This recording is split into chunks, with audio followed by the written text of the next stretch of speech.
యెహోవా ఈరే నన్ను చూసేవాడా, నీవుండుటయే చాలు. యెహోవా రఫా స్వస్థ ప్రదాత, నీ గాయమే బాగు చేయు. యెహోవా షమ్మా తోడుండువాడా, నా అక్కరలను తీర్చు. మహాఘనుడవును మహోన్నతుడు నాయన మా ప్రియ పరలోకపు తండ్రి, మీ మహిమోన్నత కృపను బట్టి మీకు వేలాది వందనములు స్తోత్రం చెల్లించుకుంటున్నాను నాయన. మా దేవ, మా ప్రభువ, గతంలో మీరు మాతో ఉండి ఆయన ఈ వర్తమానాలు అందించినందుకు మీకు వేలాది వందనాలు. ఎంతమంది విన్నారు, ఎంతమంది అనుసరించడానికి సిద్ధపడ్డారు, వారందరినీ దీవించండి, నీ రాజ్య వారసులుగా చేయండి తండ్రి. ఇప్పుడు మరలా ఇంకొక భాగం తండ్రి మేము ధ్యానింపనై ఉండగా మీ సన్నిధి మాతో ఉంచండి. సమస్త ఘనత మహిమ ప్రభావాలు మీరు పొందండి. యేసు మహాప్రశస్త నామమున అడిగి వేడుకొని మనవి చేస్తున్నాను తండ్రి, ఆమేన్. క్రీస్తునందు ప్రియులారా, గతంలో మనం 4 ప్రసంగాలు ఒకే అంశం మీద మనం విన్నాం. పరిశుద్ధులు సంపూర్ణులగుట ఎట్లు అనే విషయాన్ని మనం నేటి వరకు ధ్యానించాం. ఇప్పుడు దేవుని చిత్తమైతే మరికొన్ని విషయాలను ధ్యానించుదాం. కనుక ఈ మాటలు వినగలిగి మాతో కలిసి ప్రార్థించడానికి ఇష్టపడినటువంటి సహోదరులందరికీ హృదయపూర్వక వందనాలు. ప్రస్తుత అంశము మనం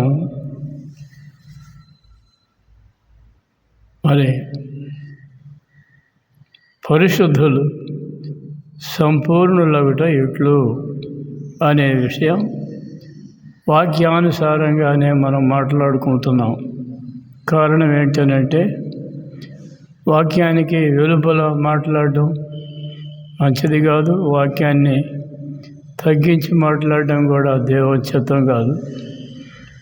కనుకనే ఉన్నది ఉన్నట్టుగా ప్రకటించడానికి ప్రభు నాకు చేస్తున్న సహాయాన్ని బట్టి వందనాలు.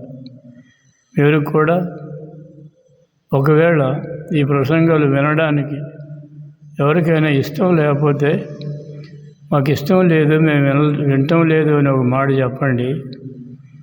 కాల్ చేస్తే చాలు, నేనే మాట్లాడతాను. మీ మాటను నేను అంగీకరిస్తాను. దేవుని స్తోత్రం. Let us continue. ప్రియులారా, ఈ వర్తమానాలు యెహోవా ఈరే ప్రార్థనా మందిరం సింగరాయకొండ వెలువడుతున్నాయి. Call number 9705337645. Thank you all.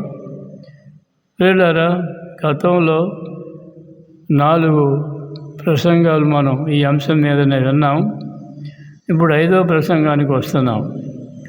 5వ ప్రసంగంలో మరి ప్రభు నాకు బయలుపరిచినటువంటి 19 అంశాలలో 14వ అంశం నుండి ప్రారంభిస్తున్నాం.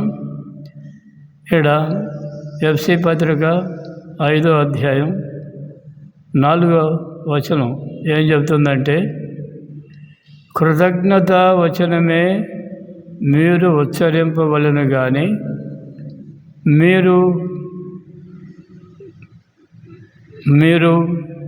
భూతులైనను పోకిరి మాటలైనను సరసోక్తులైనను ఉచ్చరింపకూడదు, ఇవి మీకు తగవు.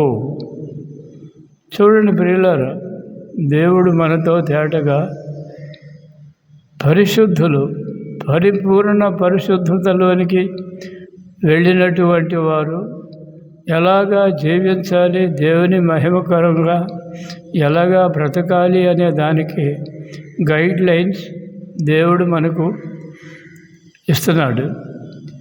కనుక కొన్ని విషయాలు మనం మన జీవితంలో పాటించాలి.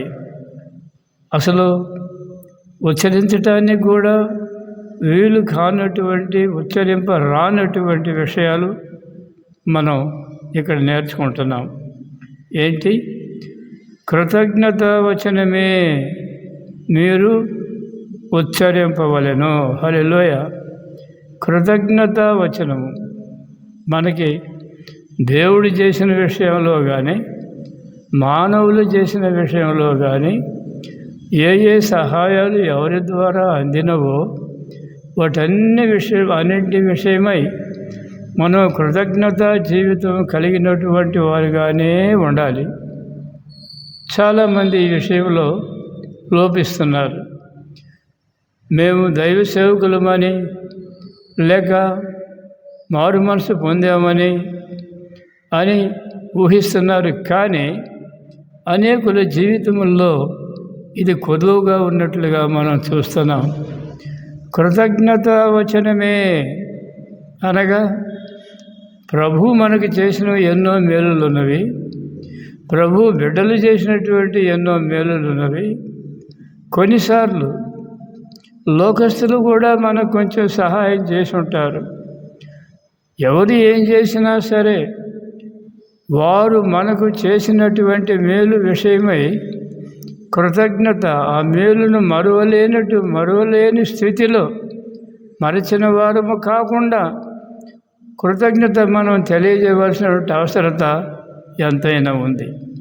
కాబట్టి మీరు కృతజ్ఞత వచనమే ఉచ్చరింపవలెను.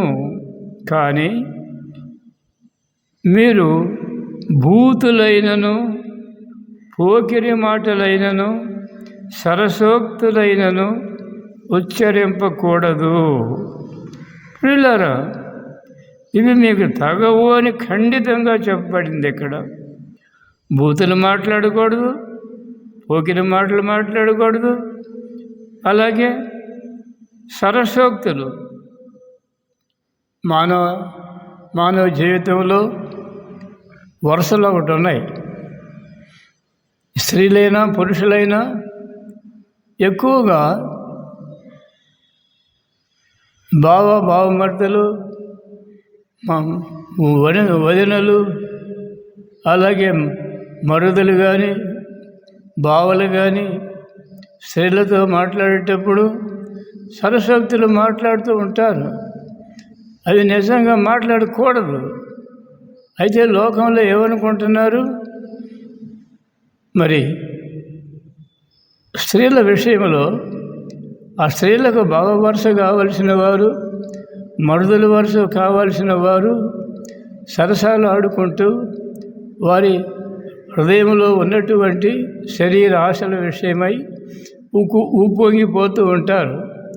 అలాంటి కార్యాలు ఎవరు చేయకూడదు అని అంటే, ఎవరైతే మేము దేవుని సేవకులముగా ఉన్నాము, మరి మేము పరిశుద్ధులముగా జీవించడానికి ఇష్టపడుతున్నాము అని ఎవరైతే అభిప్రాయపడుతున్నారో వారికి ఈ క్రియలు అసలు పనికి రావని దేవుని వాక్యం సెలవిస్తుంది.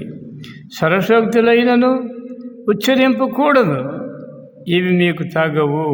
మీకు అంటే పరిశుద్ధులకు పరిపూర్ణ పరిశుద్ధతలోనికి వెళ్ళాలని ఆశించే వారి నోట ఇలాంటి సరసోక్తులు కూడా రాకూడదు. అది లోకరీతిగా అది అంగీకారమే. ఎవరిని దాన్ని పట్టించుకోరు. ఎవరు పట్టించుకోరు అంటే వాక్యం తెలియని వారు పట్టించుకోరు. వాక్యం తెలిసిన వారికి అది చాలా ఆటంకముగా ఉంటుంది. దేవుని వాక్యానికి విరుద్ధమైనదిగా ఉంటుంది. కనుక ప్రియులారా, ఈ విషయంలో మనం జాగ్రత్తగా ఉండాలి. రెండవది, వ్యర్థమైన మాటల వలన దేవుని ఉగ్రత అవిధేయుల మీదకి వచ్చును. చూడండి, వ్యర్థమైనటువంటి మాటలు, పనికి మాలిన మాటలు, దేవుని మహిమపరచలేనటువంటి మాటలు, ఇలాంటి వ్యర్థమైన మాటల వలన దేవుని ఉగ్రత అవిధేయులైన వారి మీదకి వచ్చును. ప్రియులారా, చూడండి, దేవుని ఉగ్రత మామూలు కోపం కాదది. భయంకరమైనటువంటి, భరింపరానటువంటి శిక్ష. కనుక దేవుని ఉగ్రత ఎలాగ వస్తుంది మన మీదికి? నీవు ఒకవేళ బాప్తిసం పొంది ఉండవచ్చును, వాక్యం కూడా చెప్పే అనుభవం ఉండి ఉండవచ్చును, అనేకులు నిన్ను దైవజనుడు దైవజనురాలని భావిస్తూ ఉండవచ్చును. అయినప్పటికీ దేవుని వాక్యం మనకు సెలవిచ్చేది ఏంటంటే, అవిధేయులైన వారి మీదకి, చూచారా, అవిధేయులైన వారి మీదకి వస్తుంది? దేవుని ఉగ్రత వస్తుంది. కాబట్టి దాన్ని తప్పించుకోవాలి అని అంటే ఇక్కడ వాక్యం అంటుంది, అలాంటి వారితో పాలువారై ఉండకుడి. దేవునికి స్తోత్రం. కాబట్టి అలాంటి వారితో పాలువారై ఉండన అవసరం మనకు లేదు అని దేవుని వాక్యం మనకి ఈ వాక్యం ద్వారా సెలవిస్తుంది. అంతేకాదు ప్రియులారా, ఈ ఎఫ్సి పత్రిక 5వ అధ్యాయం 5వ వచనం మనతో మాట్లాడుతున్న సత్యం ఏంటని అంటే, వ్యభిచారి, అపవిత్రుడు, విగ్రహారాధకుడు, వీరితో మనము సాన్నిహిత్యము కలిగి ఉండకూడదు. వ్యభిచారి, నీవు వ్యభిచారి కాకపోవచ్చు, దేవునికి స్తోత్రం. కానీ నీ ఎదుట ఉన్నవాడు వ్యభిచారి అయినప్పుడు, అపవిత్రుడు, బూతులు మాట్లాడేవాడు, చతుర్లు మాట్లాడేవాడు, విగ్రహారాధన చేసేవాడు, వీరు నిన్ను సమీపించినప్పుడు వారితో నీవు ఏకీభవించవద్దు అని దేవుని వాక్యం మనకు సెలవిస్తుంది. అలాగా ఎవరైతే తనను తాను ఆత్మ విషయమై కాపాడుకుంటారో వారు దేవునిని మహింపరచగలిగినటువంటి వారుగా ఈ భూలోకములో ఉంటారు. అంతేకాదు, వారు దాన్ని జీవితంలో అలవర్చుకున్నట్టయితే వారు అనేకులకు మార్గదర్శకులుగా, ఆశీర్వాద కారకులుగా మార్చబడతారు.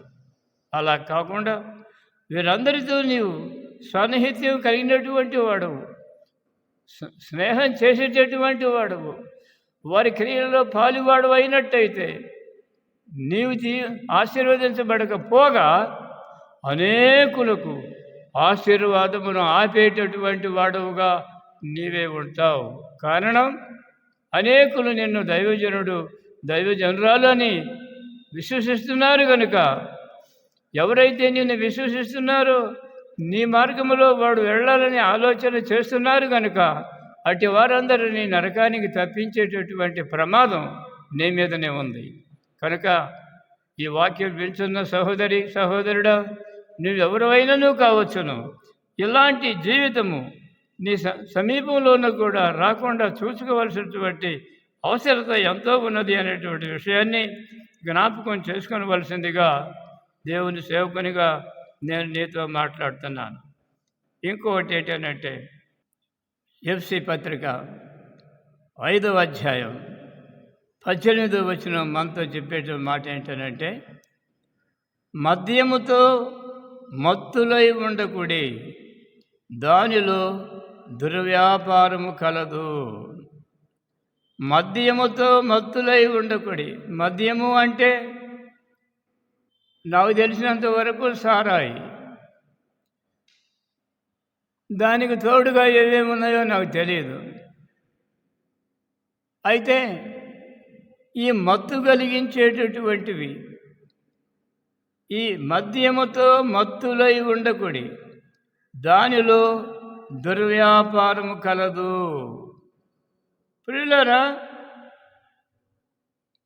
అంటే ఈ దినాలలో ఎక్కడైనా వివాహాలు, విందులు జరిగినట్టయితే, గతంలో నేను చిన్నవాడినై ఉండగా ఏదో ఆ పెండ్లి ఇంటివారు లేక ఆ విందులు ఏర్పాటు చేసినటువంటి వారు ఏవైతే భోజన పదార్థాలు సిద్ధపరుస్తారో వాటిని తిని తృప్తి చెందేవాడు. అయితే ఇప్పుడు అది కాదు. ఏదైనా అలాంటి కార్యక్రమం జరుగుతున్నది అని అంటే ముందు అన్నం నీళ్ల కంటే ముందు దానికి ఇప్పుడు మందు అని పేరు పెట్టారు. అదే మందు నాకు అర్థం కాదు. మందు అంటే వ్యాధి వచ్చినప్పుడు డాక్టర్ గారు ఇచ్చేది మందు. అది కాకుండా ఇప్పుడు మందు అని పేరు పెట్టి ఈ సారాయి వగైరాలు ఫుల్గా సేవించి చివరికి తినేటటువంటి ఆహారం కూడా తినలేక వాంతి చేసుకొని కింద పడేటటువంటి సందర్భాలు అక్కడక్కడ కనబడుతున్నాయి. కాబట్టి అలాంటి భయంకరమైనటువంటి చెడుగు చేసేటటువంటి అలవాటు కలిగి మీరు ఉండకూడదు. అవి ఆత్మపూర్ణులుగా ఉండాలి అని ఆలోచిస్తున్నటువంటి మీకు ఇవి ఏమాత్రము తగవు అని దేవుని వాక్యం మనకు సెలవిస్తుంది. కనుక ప్రియులారా, మద్యముతో మత్తులై ఉండకుడి, దానిలో దుర్వ్యాపారము కలదు. ఈ మద్యముతో మత్తులగటం వలన ఒకే కుటుంబములో ఉన్నటువంటి వారు ఆ కుటుంబంలో ఉన్నటువంటి వారిపైనే దాడి చేసేటటువంటి పరిస్థితులు కూడా, తుదకు వారిని హత్య చేసేటటువంటి పరిస్థితులు కూడా ఇప్పుడు మనం చూస్తూ ఉన్నాం. కనుక అలాంటి దౌర్భాగ్య స్థితి నుండి విడిపించబడాలి అని అంటే ఈ త్రాగుడు సంబంధమైనటువంటి దేనిని కూడా మన జీవితంలోనికి రానియకూడదు. అంతేకాదు, ఎవరైనా మనల్ని ప్రేరేపించినప్పుడు కొంతమంది వారు దాని మీద విసుగు పుట్టి ఆ మద్యమును మానుకున్న వారిని కూడా కొంతమందిని నేను ఎరుగుదును. అయితే ఏదైనా విందులు వినోదాలు జరిగేటప్పుడు గతంలో వారికి ఫ్రెండ్స్గా ఉన్నటువంటి వారు వచ్చి వారు ఈ మద్యాన్ని సేవించి ఇతన్ని కూడా ప్రేరేపించినప్పుడు వారి ప్రోద్బలానికి తలవొగ్గి వీరు కూడా దాన్ని అనుసరిస్తున్నారు. అదేమంటే చెబుతారు కదా, ఏదో ఒక పూటేళ్ళండి అంటారు. ఆ ఒక్క పూట నీవు పశువులాగా గడ్డి మేస్తే ఏమవుతుంది? నీ భార్య నీ బిడ్డలు నిన్ను చూసి గర్విస్తారా? మా నాయన చాలా మంచి పని చేస్తున్నాడు అని. లేదు, నీవు గడ్డి తింటుంటే ఆ పిల్లలు ఎంతో అసహించుకుంటారు. ఆ పిల్లలు నీకు లోబడేటటువంటి వారుగా ఉండరు. దానికి ప్రధాన కారణం వారిని కొట్టి వారిని హింసించడం కాదు, నీ ప్రవర్తన మార్చుకుంటే చాలు. ఈ మాట నా సొంత మాట కాదు, దేవుడే సెలవిస్తున్నాడు. అందుకనే మద్యముతో మత్తులై ఉండకుడి, దానిలో దుర్వ్యాపారము కలదు. అయితే ఆత్మపూర్ణులై ఉండుడి. హల్లెలూయా.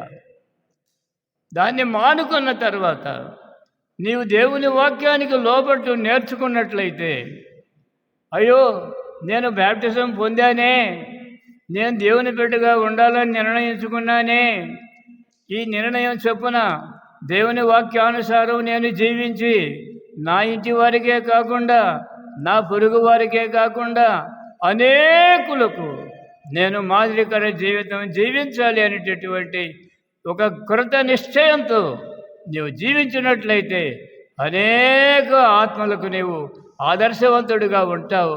అంతేకాదు, దేవుడు నిన్ను ఆశించిన రీతిగా దేవుడు ఆయన ఏం ఆశిస్తున్నాడు? నీవు పరిపూర్ణ పరిశుద్ధుడుగా ఉండాలి అని ఆశిస్తున్నాడు. కనుక ఏదో కొంత భాగమే నీవు నీతిని అనుసరించేటటువంటి వాడవుగా, అనుసరించే దానవుగా ఉండనవసరం లేదు. చాలామంది స్త్రీలు ఎవరైనా బంధువులు ఇంటికి వచ్చినప్పుడు మీ స్నేహితులు, ఆయనకి స్నేహితులు కానీ నీకు స్నేహితులు కానీ ఇండ్లకు వచ్చినప్పుడు స్త్రీలు తమ భర్తలకు చాలా విధేయత చూపిస్తూ ఉంటారు. ఆయన కనుసన్నల్లోనే మెలిగినట్లుగా కనపడతారు. కానీ వారు కాస్త ఆ ఇల్లు దాటిపోయిన తర్వాత వారి నిజస్వరూపం ఏంటో బయటపడుతుంది. భర్తకు లోబడేటటువంటి ఆ లక్షణమే వారిలో కనబడదు. ఆ రీతిగా ఎవరు మసలుకోకూడదని దేవుని వాక్యం సెలవిస్తుంది. దేవుని వాక్యం ఏమని చెప్తుంది? భార్యలారా, మీరు మీ భర్తలకు లోబడి ఉండుడి, దేవునికి లోబడినట్లుగా మీరు మీ భర్తలకు లోబడండి. ప్రియులారా, ఈ మాట ఇప్పుడు మహిళా లోకంలో కనీసం 1%, 2% కూడా అంగీకరించేవారు అదృశ్యమైపోతున్నారు. ఇదెంత విచారకరం. కనుక భార్యాభర్తలలో ఏదైనా అవిధేయత కనబడినట్లయితే, ఎవరిలోనైనా కనబడవచ్చు, వారు ఒకరితో ఒకరు సంభాషించుకొని ఒకరి లోపములను ఒకరు సవరించుకొని దాన్ని మీ పిల్లలైనటువంటి వారి ఎదుట ప్రదర్శించకుండా దేవుని వద్ద వెళ్ళి క్షమాపణ అడిగి, ప్రభువా, మేము మా పిల్లలకు, మా ఇరుగు పొరుగు వారికి, అంతేకాదు మా సంఘస్థులకు, అంతేకాదు మమ్మను ఎంతమంది అయితే గమనిస్తున్నారో వారందరికీ మేము ఆదర్శప్రాయులముగా ఉండునట్లు మమ్మల్ని ఆశీర్వదించు తండ్రి అని నువ్వు ప్రార్థన చేసుకోవడం ముఖ్య అవసరం. నీవు లోబడకుండా చాలామంది ఈ దినాల్లో చేస్తున్నటువంటి పొరపాటు ఏంటంటే, వారు వాక్యానికి లోబడరు కానీ దైవ సేవకులు వెంటబడి ఆ టీవీలో నంబర్ కనపడటం భయం, చెప్పేటటువంటి వాక్యం అంతా ఎక్కడో దులిపేస్తారు కానీ ఆ నంబర్ను మాత్రం గట్టిగా పట్టుకుంటారు. ఆ నంబర్కు కాల్ చేస్తారు, ఇదిగోండి మాకు ఎక్కడ ఉన్నది, మా కొరకు ప్రార్థన చేయండి. ఒకసారి కాదు, రోజు మా కొరకు ప్రార్థన చేయండి అంటారు. రోజు లోబడుకుంటూనే ఉంటారు. దానివల్ల ఎవరికి ప్రయోజనం అండి? ఎవరికి ప్రయోజనం ఉండదు. దేవుని సేవకుడు నిన్ను హెచ్చరించినప్పుడు, దేవుని ఆత్మ కలిగినటువంటి దేవుని సేవకురాలు నిన్ను హెచ్చరించినప్పుడు నువ్వు లోబట్టు నేర్చుకో. భార్య భర్తకు లోబడాలని దేవుడే చెప్పాడు. ప్రియులారా, అయితే అతడు దుర్మార్గ కార్యాలు నిన్ను చేయమంటే చేయని అవసరం లేదు. కొంతమంది సిగరెట్లు, బీడీలు తాగి అలవాటు కలిగిన భర్తలు ఉంటారు. ఈ దినాల్లో భార్యలు కూడా ఉన్నారట్లే, నాకు తెలియదు కానీ ఈ దినాల్లో వాళ్ళు కూడా ఉన్నారట. వారు కూడా త్రాగుబోతులుగానే ఉన్నారట. ఇలాంటి భయంకరమైనటువంటి కార్యాలు జరిగించకుండా పరిశుద్ధ జీవితం జీవించుటకు మరి సిద్ధపడినట్లయితే కుటుంబాలు రక్షించబడతాయి. కుమారులు కుమార్తెలు వర్ధిల్లుతారు. వారు పరిశుద్ధ జీవితం జీవిస్తారు. బాల్యము నుండి వారు దీన్ని అనుసరిస్తున్నారు కనుక వారి జీవితాంతము వారు దాన్ని అనుసరించి అనేకులకు ఆశీర్వాదకారకులుగా మారుతారు. అలాంటి అవకాశం నీ చేతిలోనే ఉన్నది. ప్రత్యేకించి నేను దైవజనురాలను, నేను దైవజనుడును అనేటటువంటి ఆలోచన కలిగినటువంటి నీవు నిన్ను నీవే సవరించుకోవలసిన అవసరత ఎంతైనా ఉంది.